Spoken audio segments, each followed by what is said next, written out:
Finally, on February 6, 1962, the most important motion picture purchase of modern times was headlined by newspapers, television, and radio. $5 million paid for Fair Lady by Warner's. The tremendous price paid for the film rights gave evidence of the scope envisioned by Jack Warner, who personally undertook the production. This was further supported by the announcement that Audrey Hepburn would play Eliza Doolittle.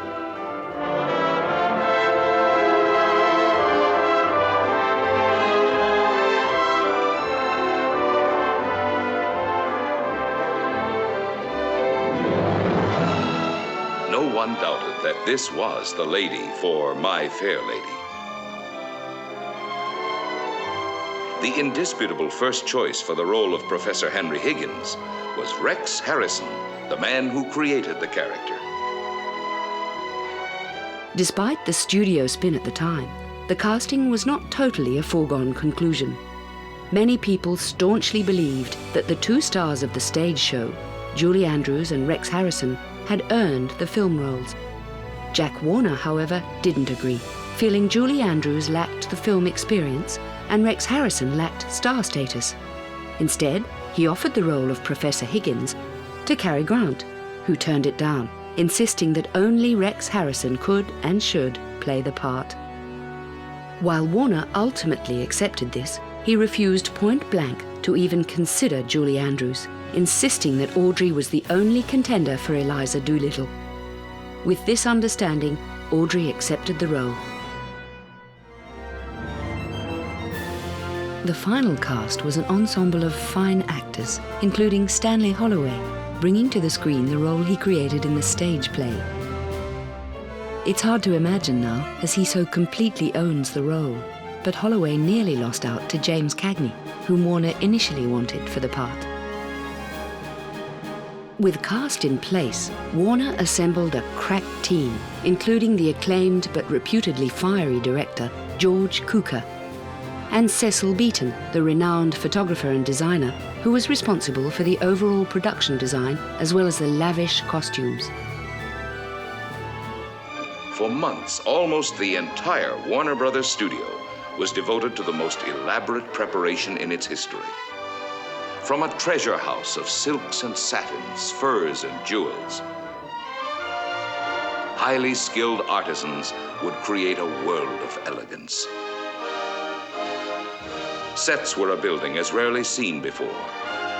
Whole sections of London, the grandeur and squalor of Covent Garden, the splendor of the Embassy Ballroom,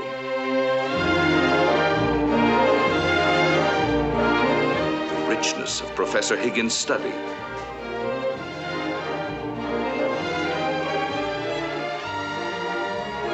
the high fashion of Mrs. Higgins' drawing room. All these were constructed in the most particular detail. This attention to detail carried through to every aspect of the production, including, of course, the performances. Audrey worked hard on her Cockney accent, and even harder on the songs, recording tracks of such a standard that her singing drew spontaneous applause from the crew. She injected the same nuances of personality into her songs as into the spoken words, keeping the character finely balanced. This balance was thrown off with a decision that appeared to have been made long before she sang a note. At Jack Warner's insistence, her tracks were re-recorded by Marnie Nixon, a highly trained and technically excellent singer, but of a more formal style. The result is a mismatch between the voices, but worse, of the character. One delivery is warm, natural, and freewheeling, the other tight, perfect, but unnatural. The decision was a sad flaw for an otherwise magnificent production. It also probably ended any chance of an Oscar nomination for Audrey. The enormously successful My Fair Lady received 12 Oscar nominations, including all the major acting awards except Best Female Actress. At the awards ceremony, Audrey, who must have felt slighted, graciously presented Rex Harrison with his Oscar and then looked on as Julie Andrews came on stage to collect the Best Actress award for Mary Poppins. Julie Andrews' opening words must have made My Fair Lady's producer squirm. First of all, I'd like to thank Jack Warner,